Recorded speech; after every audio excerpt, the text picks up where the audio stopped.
Assalamualaikum warahmatullahi wabarakatuh. Perkenalkan, nama saya Rasa Maulidia, NIM 11138192400 dari kelas Administrasi Kebijakan Kesehatan 2019 Universitas Sriwijaya.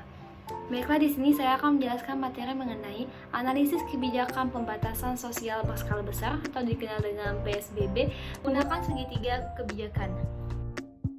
Pandemi COVID-19 telah berhasil masuk mempengaruhi kehidupan masyarakat hampir di seluruh dunia selama 2 tahun terakhir ini.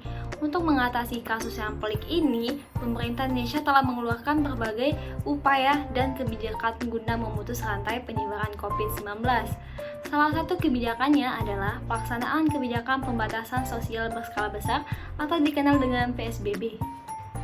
Aktor kebijakan yang pertama, pemerintah, Kementerian Kesehatan sebagai pihak yang terlibat dalam pembentukan kebijakan pembatasan sosial berskala besar atau PSBB.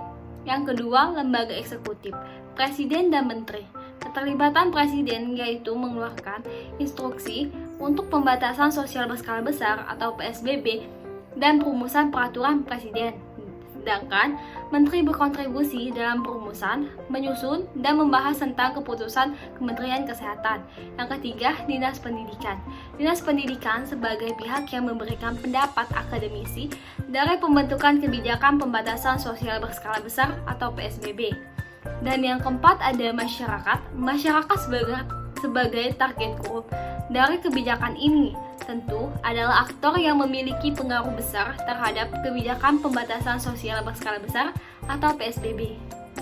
Konten kebijakan pelaksanaan pembatasan sosial berskala besar atau PSBB ini berisi yang pertama, PSBB didahului oleh keluarnya kebijakan pemerintah yang ada dalam keputusan Presiden Republik Indonesia nomor 11 tahun 2020 tentang penetapan kedaruratan kesehatan masyarakat COVID-19.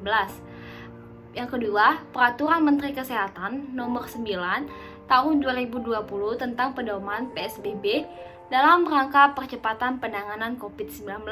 Yang ketiga, Peraturan Pemerintah Nomor 2 Tahun 2020 tentang pembatasan sosial berskala besar dalam rangka percepatan penanganan coronavirus disease 2019 atau COVID-19.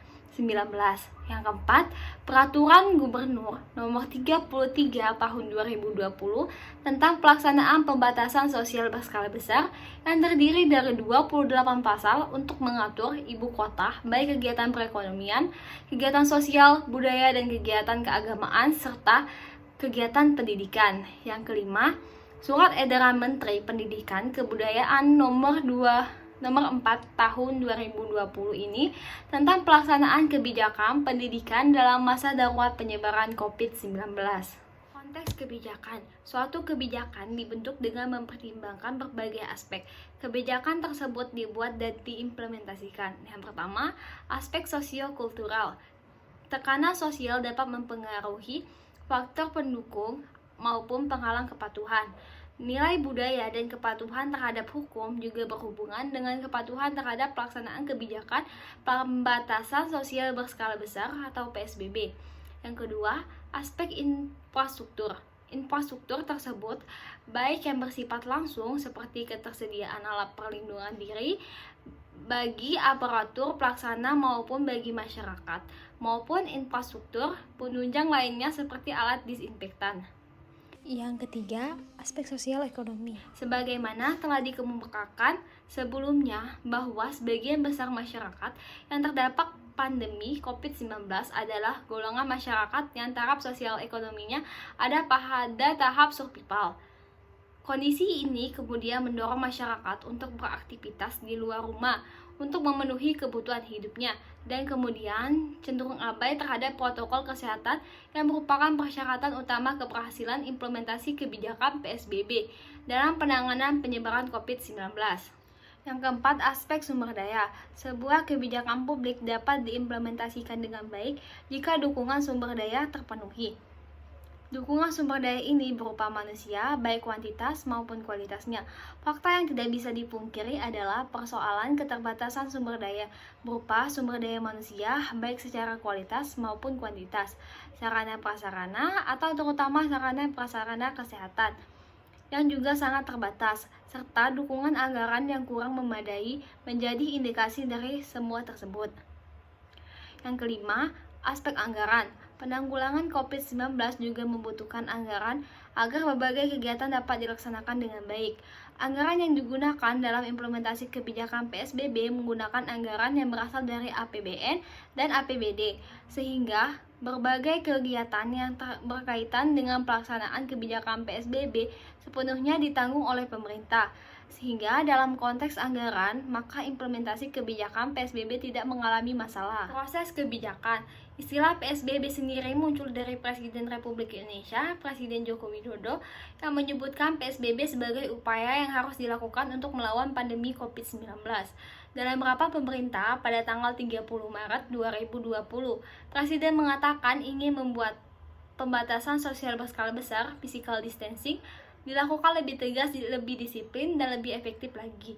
Akhirnya terbentuklah PSBB yang dipilih oleh pemerintah pusat sebagai salah satu upaya memerangi virus corona di Indonesia melalui rapat terbatas kabinet yang diadakan pada tanggal 31 Maret 2020.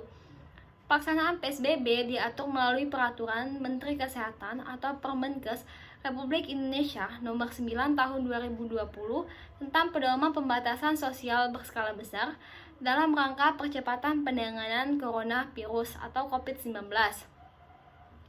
Merujuk pada Peraturan Kementerian Kesehatan Permenkes Republik Indonesia Nomor 9 Tahun 2020, PSBB adalah pembatasan kegiatan tertentu penduduk dalam suatu wilayah yang diduga terinfeksi COVID-19.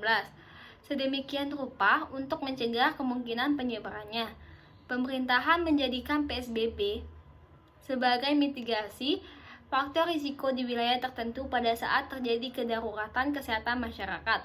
Kebijakan ini merujuk pada Undang-Undang Nomor 6 Tahun 2018 tentang karantina kesehatan yang penetapannya akan dikoordinasikan antara Menteri Kesehatan, gugus tugas COVID-19, juga kepala daerah. PSBB dilakukan atas dasar pertimbangan epidemiologis, besarnya ancaman, efektivitas, dukungan sumber daya, teknis operasional, pertimbangan ekonomi, sosial, budaya, dan keamanan.